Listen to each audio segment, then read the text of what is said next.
Okay guys, it's Food Finders here, but today we're not doing a food review because today we're actually collaborating with another YouTube channel. And their channel's name is MJKJ Vlogs. And we are so excited to be doing a collaboration with them because food and vlogging. Like, those are two of the best things to throw together because they just make so much sense. But today I'll be doing a vlog because I'm collaborating with them, and in return, at the end of the video, I'll ask them to do a food review instead of their normal vlogs. So we'll be swapping our sort of content for one video. And the video, or the vlog I'd like to talk about today, is a personal story that happened a couple months ago, and I think it's pretty relevant because it really taught me a life lesson, and I want to share it with everyone. So without further ado, let's get into the story. So it follows like this. My brother, who goes to UC Irvine, needed something from home, so my dad and I decided it would be a good idea to, drive 2 hours to Irvine and send him his stuff. It was like a computer, because he's a computer major and he needed some tech stuff. So we packed it up, put it in our trunk, went over to UC Irvine. We took the 405 into the 5. It took 2 hours, a little less, but there was some traffic. And long story short, we arrived at the campus. We hand him the stuff, and then I'm thinking to myself, well, this was pretty easy, so let's head back. And we're on the road back, and all of a sudden, right when we're about to reach the outskirts of Irvine, I receive a phone call from my brother again, and he notifies us that he actually left a wire in the car. And at this point, I'm kind of astounded. I'm like, how is this possible? And I understand that we have two options. A, we can either return home and not give him the wire, which would kind of be the move that you would do if you didn't really want to help the other person, or we could go back. And since he's our family, we decided to go back. So we spent another hour driving all the way back because we had already spent an hour coming out. Like, we were literally about to reach the 405. So we had to turn, make a U-turn, and literally go back. So we hand him the wire. And this time we make sure that he didn't forget anything. So we've already wasted an hour, basically. But it's not too bad yet. And, it's still like 2 o'clock or 3 o'clock in the afternoon. I can still get home because I want to get home in time to study a little bit before the test, because there was a test next week. So we go back. And now we're driving again. We're at the 405 this time, an hour in. So it's around 4-ish at this time. So I doze off because I'm tired and I'm a teenager and we all need our nap time. But then I am awoken by the sound of literally metal hitting metal and tearing apart. And I jolt my head up, and what I see is that, like, to make the most unfortunate day the worst, we have crashed into a car, but it didn't start out that way. What started was the car behind us on the 405 did not stop when we stopped, so they hit us. And then the momentum from that collision caused our car to slam into the car in front of us. And that was really jarring. To wake up to that was like, okay, like, is this a dream? And for a moment I thought I was still asleep, so I, was like, okay. But then I woke up and realized that indeed we were actually in a car accident. So I start to question a little bit, like, how did this happen, because I was sleeping. But I wasn't really panicking because it didn't seem that bad. But it got a lot worse very quickly. So the highway got cordoned off. We waited for about 20 to 30 minutes. And this was in the hot sun. So it was like 80 or 90 degrees. So we were sweating. And it was not comfortable at all.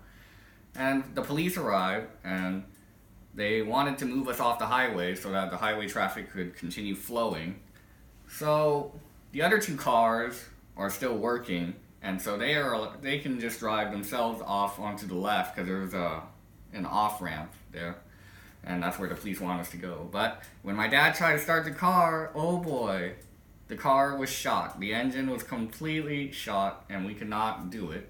So then we had to let the cop push us with his cop car, and I didn't even know that was a thing because I thought that they were gonna have to wait for a tow truck, but the cop car literally pushed us, and it wasn't very fun or stable or anything, and I honestly felt like we were going in the wrong direction and we were gonna hit the wall because it's pushing us from behind and our car isn't working, so we can't steer or press the gas or the brake or anything, so it's literally just this cop car pushing us towards the ramp.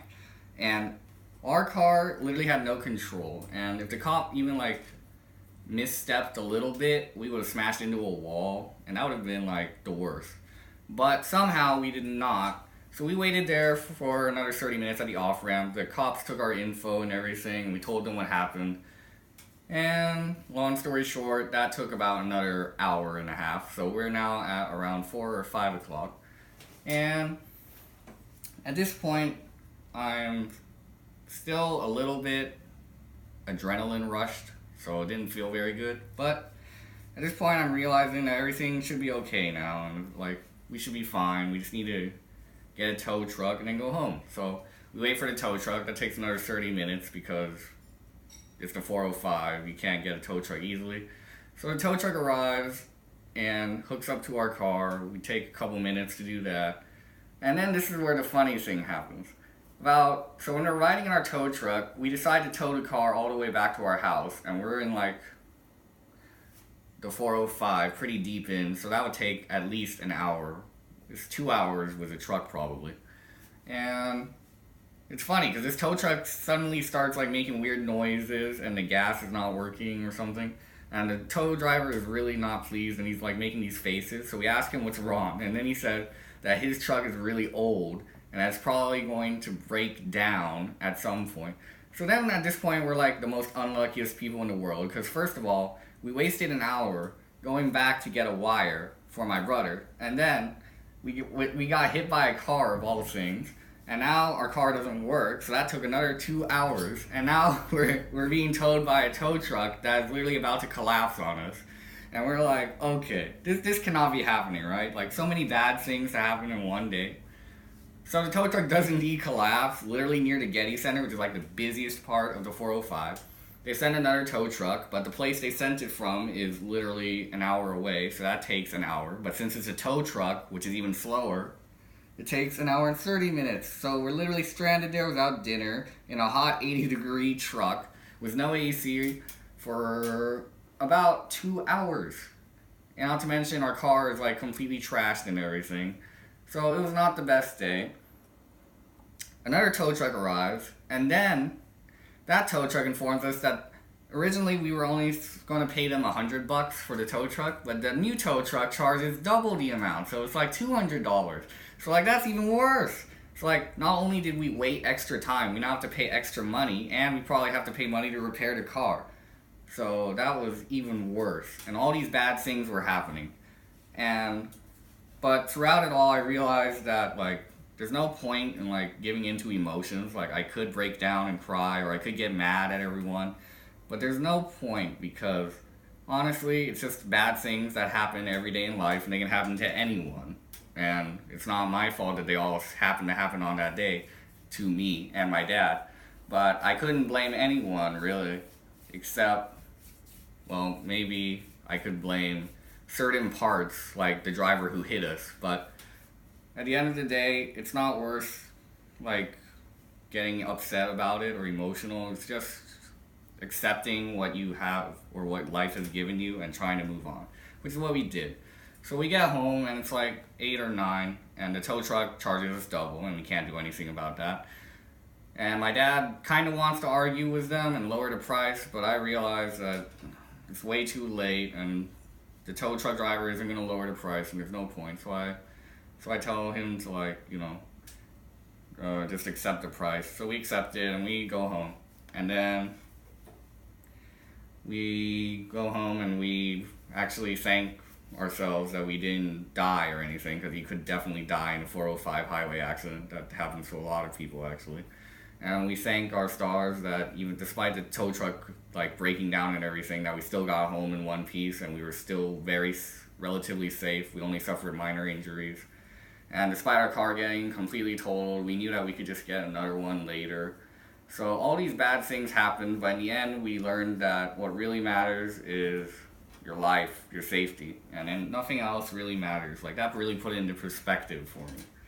And also that no matter how bad things are, if you keep going, they'll get better. Like, they did get better. We got a new car later, and all the payments resolved themselves, and everything was good after a while. So that's the story that I have to share with you guys today. And I'd like to repeat that MJKJ Vlogs, if you guys are watching, I challenge you guys to do a food review like we did a vlog.